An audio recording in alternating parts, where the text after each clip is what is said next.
परवर्ती खबर राजधानी दिल्ली रे बड़ विस्फोरण लालकिला निकट एक कार रे विस्फोरण पर हुतुहुतु होई जड़िला कार आ तीनोटी गाड़ी मध्य विस्फोरण रे जड़ीगला। घटनास्थल रे पुलिस टीम छानबीन आरंभ करिछि। प्रारंभिक तदंत रे जनकर मृत्यु होइथिबा सूचना मिलिथिबा बेले वर्तमान घटना रे 8 जनक मृत्यु होइछि। एलएनजेपी हॉस्पिटल रे 8 जनकर मृतदेह रहिछि। अनेक आहत एबे चिकित्सित हेउछन्ति। मृत्यु संख्या आहुरी बढ़ी पारे बोली सूचना मिलिछि। ए घटना पर दिल्ली समेत मुंबई रे मध्य हाई अलर्ट जारी करा जायछि।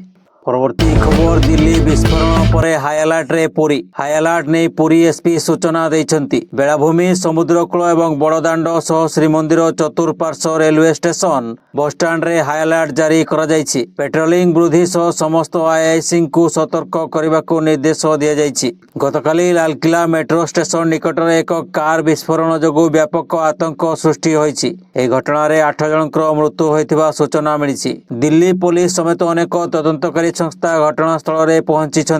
दिल्ली पुलिस रो स्वतंत्र सेल, जातीय तदंत संस्था एनआई, जातीय सुरक्षा गार्ड एनएसजी एवं फोरेंसिक विशेषज्ञ दल पहुंची थिले। ए घटना पर समग्र दिल्ली एनसीआर एवं समग्र देश रे हाई अलर्ट जारी करा जायछि। दर्शक बंधु चैनल टी को जदि एबे जाय सब्सक्राइब करनांती तेबे सब्सक्राइब करी ऑल बेल नोटिफिकेशन आइकन टी को दबाई दियंतु, जा फल रे प्रत्येक दिन सर्वप्रथमे आपण ताजा खबर गुडी को जानि परिबे। एवं वीडियो टी आपण केउ जिल्ला रो देखुछंती कमेंट माध्यम रे जणांतु एवं वीडियो टी को लाइक करी आपनक प्रियजन माननकु शेयर कर दियंतु। परवर्ती खबर 2027 जनगणना पाए गत कालेठु परीक्षा मूलक भावे आरंभ होईछि डिजिटल जनगणना। राजधानी भुवनेश्वर समेत कटक, मयूरभंज एवं नवरंगपुर रे 30 तारीख जाए चलिबो गणना। भुवनेश्वर महानगर निगमर 22 नंबर वार्ड, कटकर 17 भुवनेश्वर महानगर निगमर 22 नंबर वार्ड, कटकर 17 नंबर वार्ड, नवरंगपुर तेंतुल खुंटी एवं मयूरभंजर ठाकुर मुंडारे हेबो प्राक डिजिटल जनगणना। सर्वभारतीय स्तर रे 34 लाख शिक्षक करिवे एही डिजिटल जनगणना। डिजिटल प्रक्रिया रे पेपर नुहे मोबाइल ऐप रे हेबो जनगणना।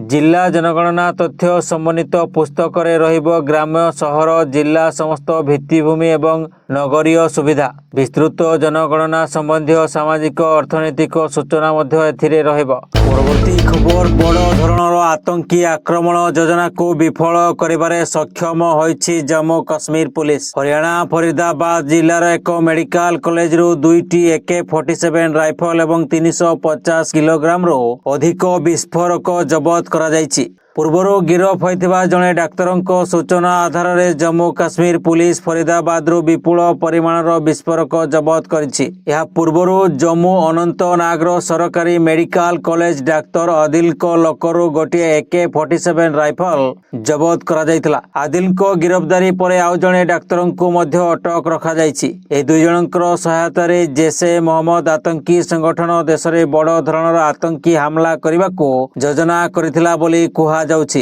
याको पंड करछि जम्मू काश्मीर पुलिस। परवर्ती खबर unique identification authority of India UIDAI साधारण उपभोक्तांक पय एक नुआ आधार ऐप लॉन्च करिछि। एही ऐप माध्यम रे उपभोक्ता माने स्मार्टफोन रे निजर आधार कार्ड को डिजिटल भाबरे सांगरे नै परिबे, जहा फल रे शारीरिक आधार कार्ड व्यवहार आवश्यकता कमिबो। एही ऐप आईफोन एवं एंड्रॉइड उभय प्लेटफॉर्म रे उपलब्ध। नूतन आधार ऐप वर्तमान गूगल प्ले स्टोर एवं एप्पल स्टोर रे उपलब्ध। उपभोक्ता माने आधार ऐप सर्च करी को डाउनलोड करि परिबे। परवर्ती खबर विजु जनता दलर ईवीएम संपर्कित अभियोग को सीएम को खंडन। सांबादिक सम्मेलन करी जवाब रखिले मुख्य निर्वाचन अधिकारी RS गोपालन। कहले एक गणमाध्यम रे खबर प्रसार होइतिला कि गंजाम जिल्लार एक ट्रक भर्ती ईवीएम आसीछि आउ ताकू लुचाई नुआपड़ा जिल्लापाल रखिछंती भोट सरिया परे काढिबे, किंतु एथिरे कोनोसी सत्यता नाही। ताहा केबे भी संभव नुहे, काहेकिना 30 जिल्ला रे हमर ईवीएम पई वार रूम रहिछि, पुलिस सुरक्षा रे रहिछि। गंजाम जिल्ला रे 2टी वार हाउस रहिछि। आजि नुआपड़ा उपनिर्वाचन हेबाको जाउछि। सामना को आसीथिबा गुरुत्वपूर्ण अभियोग को खंडन कले सीईओ। कहले जे नुआपड़ा उपनिर्वाचन रे अन्य कोनोसी जिल्लार ईवीएम व्यवहार हेबार नाही, कोनोसी जिल्लारू आसी नाही। मु निजे गंजाम रो वार रूम को अनुध्यान करिछि। ईवीएम विरोध रे जेतिकी अभियोग आसीछि ताहा केबे भी प्रमाणित होय नाही। नुआपड़ा जिल्लापालक विरोध रे जे अभियोग आसीछि ताहा भित्तिहीन। नुआपड़ा ओडिशावासी माननकु मोर अनुरोध एमिति मिथ्या को विश्वास करंतु नाही। ପରବର୍ତ୍ତୀ ଖବର ଓଡ଼ିଶାର ଗୌରବମୟ ସାମୁଦ୍ରିକ ଐତିହ୍ୟକୁ ପାଳନ କରିବା ପାଇଁ ରାଜ୍ୟ ସରକାର ପ୍ରଥମ ଥର ପାଇଁ କଟକରେ ମହାନଦୀ ବୋଇତ ପ୍ରତିଯୋଗିତା 2025 ଆୟୋଜନ କରିବାକୁ ଯାଉଛନ୍ତି। ଏହି ବୋଇତ ଦୌଡ଼ ପ୍ରତିଯୋଗିତା ଚାଲୁଥିବା ବାଲିଯାତ୍ରା ପଡ଼ିଆ ନିକଟରେ ମହାନଦୀ କୂଳସ୍ଥ ଗଡ଼ଗଡ଼ିଆ ଘାଟରେ ଅନୁଷ୍ଠିତ ହେବ।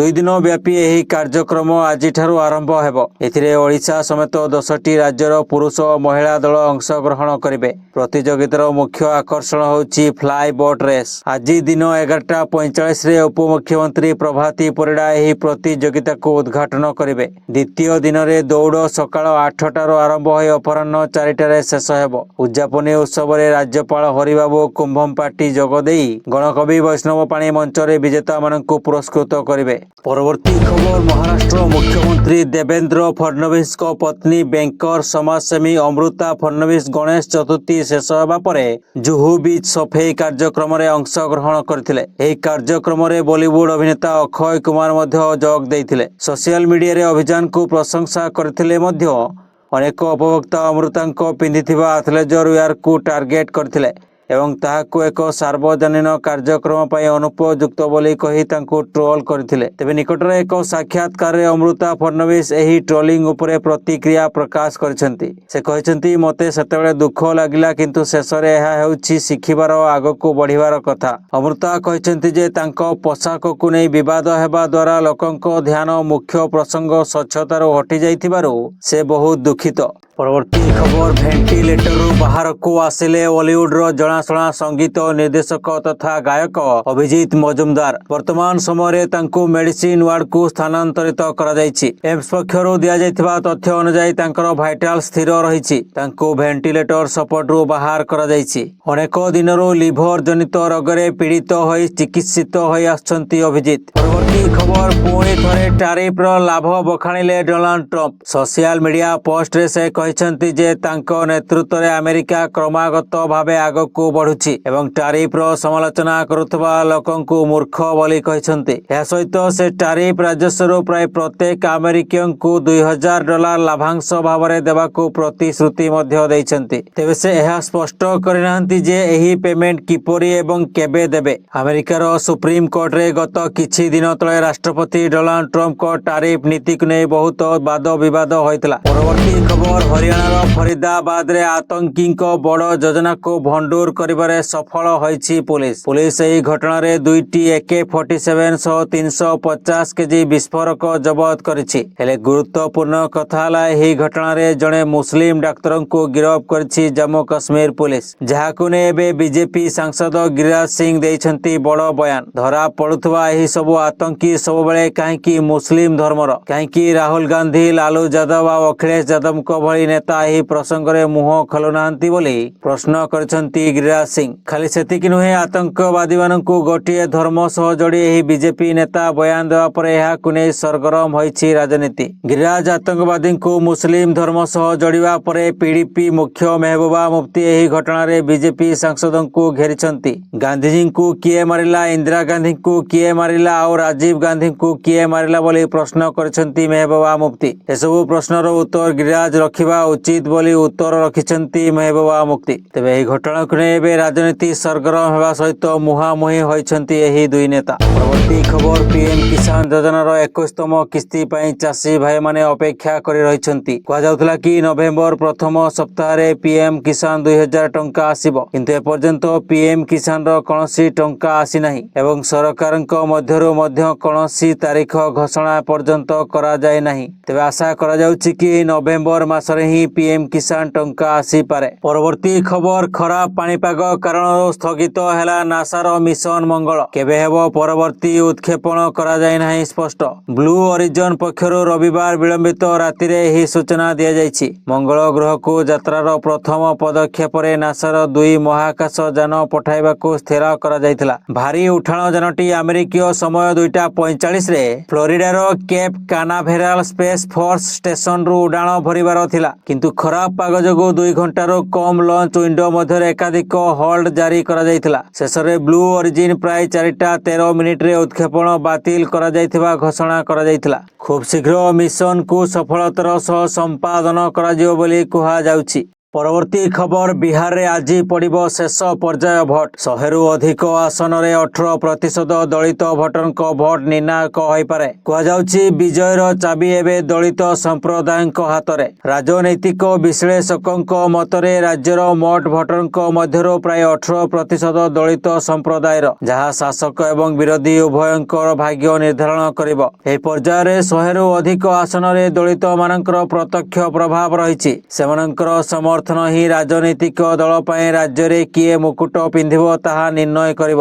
ପରବର୍ତ୍ତୀ ଖବର ସରକାରୀ ପାଣ୍ଠି ହେରଫେର ଅଭିଯୋଗରେ ଭିଜିଲାନ୍ସ ପକ୍ଷରୁ ବଲାଙ୍ଗୀର ଜିଲ୍ଲା ବଙ୍ଗମୁଣ୍ଡା ବ୍ଲକର କନିଷ୍ଠ ଯନ୍ତ୍ରୀ ଜେଇ ଜୟନାରାୟଣ ବାଗଙ୍କୁ ଗିରଫ କରାଯାଇଛି। ସେ 2023-24 ଏବଂ 24-25 ଆର୍ଥିକ ବର୍ଷରେ ପ୍ରାୟ 22,16,072 ଟଙ୍କା ଆତ୍ମସାତ କରିଥିବା ଅଭିଯୋଗ ହୋଇଛି।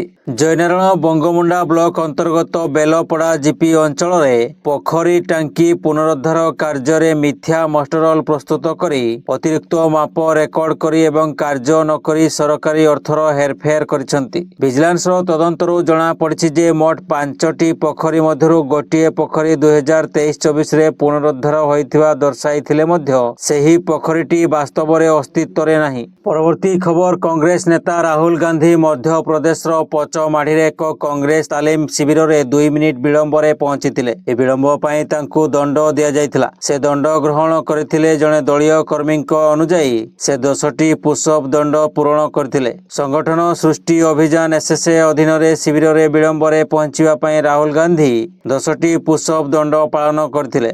ପରବର୍ତ୍ତୀ ଖବର ପାକିସ୍ତାନୀ ଦ୍ରୁତ ବୋଲର ନସିମ ଶାହଙ୍କ ଘରେ ଗୁଳିମାଡ଼ ହୋଇଥିବା ଘଟଣା ଘଟିଛି। ଏହି ଘଟଣାରେ 5 ଜଣ ସନ୍ଦିଗ୍ଧଙ୍କୁ ଅଟକ ରଖାଯାଇଛି। ରବିବାର ଏହି ଘଟଣା ଘଟିଥିଲା। ମୁଖ୍ୟ ଫାଟକ, ଝରକା ଏବଂ ଏକ ପାର୍କିଂ ହୋଇଥିବା କାର ଉପରେ ଫାୟାରିଂ ହୋଇଛି। ଏହି ଘଟଣାର ଏକ ଭିଡିଓ ସୋସିଆଲ ମିଡିଆରେ ଦ୍ରୁତ ଗତିରେ ଭାଇରାଲ ହେଉଛି।